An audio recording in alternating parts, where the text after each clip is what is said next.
Praise the lord.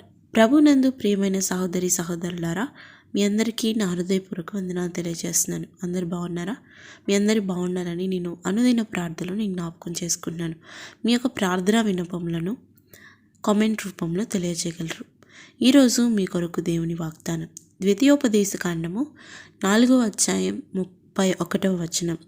నీ దేవుడైన యెహోవా కనికరం గల దేవుడు గనుక నిన్ను చేయి విడువడు, నిన్ను నాశనము చేయడు.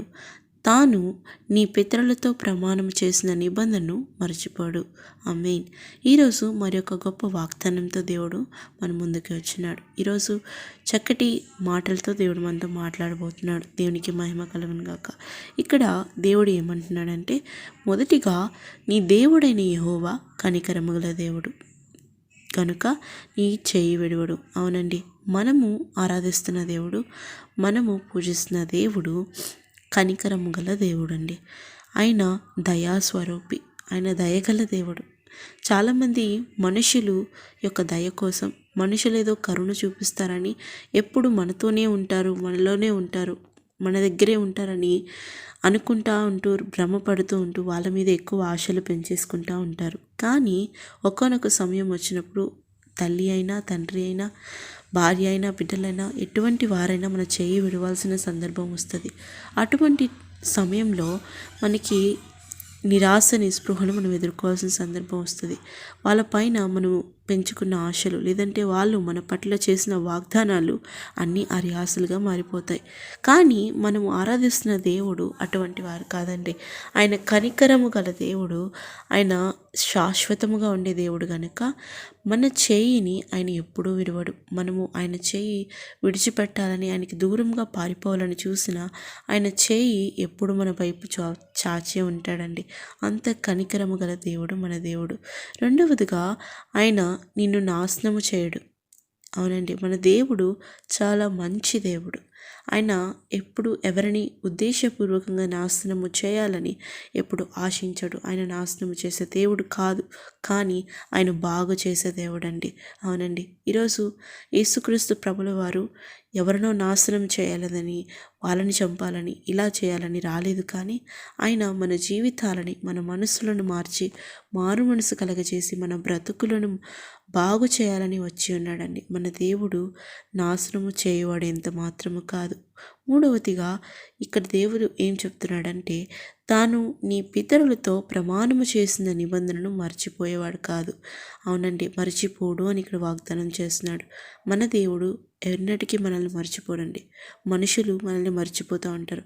వాళ్ళ అవసరం వచ్చినప్పుడు మనల్ని గుర్తుపెట్టుకుంటూ, వాళ్ళ పనులు వాళ్ళ అవసరము తీరిపోయిన తర్వాత మనుషులు అనేక మంది మనల్ని మర్చిపోతూ ఉంటారు. అందుమూలంగా మనం ఎంతో బాధపడుతూ ఉంటాం.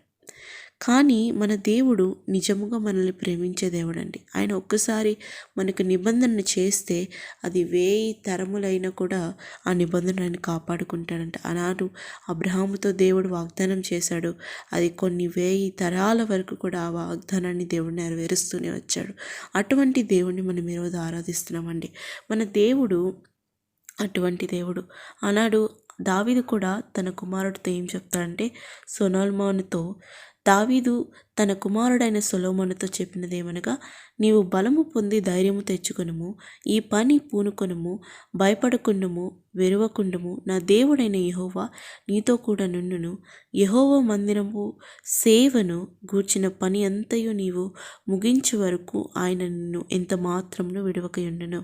అవునండి, ఆనాడు దావీదు తన కుమారుడైన సొలొమోనుతో మందిర సేవన నిమిత్తము దేవుడు తన పట్ల చేసిన నిబంధనను పూర్తి చేసే వరకు సొలొమోను చేయి విడువడని దావీదు తన కుమారునితో ధైర్యం చెప్తున్నాడు. ఈరోజు మన దేవుడు కూడా మన చేయి, మనతో చేసిన నిబంధన, ఆయన మనతో చేసిన వాగ్దానాన్ని నెరవేర్చే వరకు కూడా ఆయన ఎన్నటికీ మన చేయి విడువడని. నువ్వు అనుకుంటున్నావా, నా జీవితంలో ఇంకా నెరవేరట్లేదే, దేవుడు నన్ను మర్చిపోయాడేమో, దేవుడు నేను అడిగిన ప్రార్థనలకి ఆయన ఎందుకు ఇంకా జవాబు ఇవ్వట్లేదని బాధపడుతున్నా?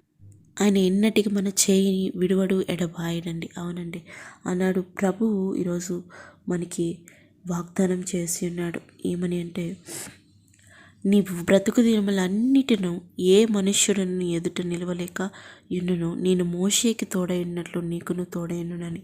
అవునండి, అన్నాడు.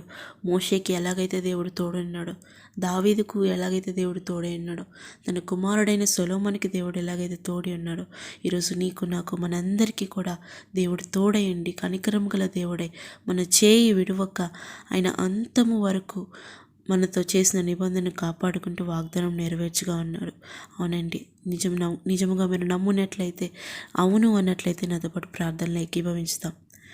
స్తోత్రం తండ్రి, మహోన్నతుడా, గొప్ప దేవుడా. అవును తండ్రి, నువ్వు కనికరము గల దేవుడు. నువ్వు మమ్మల్ని మర్చిపోయేవాడివి కాదు, మమ్మల్ని నాశనం చేయాలనుకునేవాడివి కాదు. గొప్ప దేవుడవయ్యా, మంచి హృదయం కలిగిన దేవుడవయ్యా, మా చేయి విడిచివాడవు కాదయ్యా. అయ్యా, మాతో మీరు చేసిన నిబంధనలను, మాతో మీరు చేసిన వాగ్దానాలను పూర్తి చేసే వరకు మీరు మా చేయి విడవనని అయ్యా, అవి పూర్తి అయ్యేవంతు కూడా అయ్యా మా జీవితాంతము కూడా మీరు మా చేయి పట్టుకొని అయ్యా మాకు తోడుగా ఉంటానని, మాతో ఉంటానని, మాలో ఉంటానని సెలవిచ్చిన దేవా, అంతము వరకు మాకు తోడుగా ఉంటానని సెలవిచ్చిన దేవా, నీకే సమస్త మహిమ. బిడ్డలైతే అయ్యా ఈరోజు వాళ్ళు ఎవరిని విడిచిపెట్టారో, ఎవరు వాళ్ళకి వాగ్దానాలు చేసి మోసం చేసి ఉన్నారో నాకైతే తెలియదు, కానీ వాళ్ళు పూర్తిగా నీ మీద ఆనుకొని అయ్యా నీ నిబంధనల మీద ఆధారపడి గొప్ప ఆశీర్వాదాలు పొందుకునే కృపను దయచేయమని సమస్త మహిమ కలుగు చెల్లించుకుంటూ యేసు శక్తి గల ప్రార్థిస్తున్నాం తండ్రి. ఆమేన్.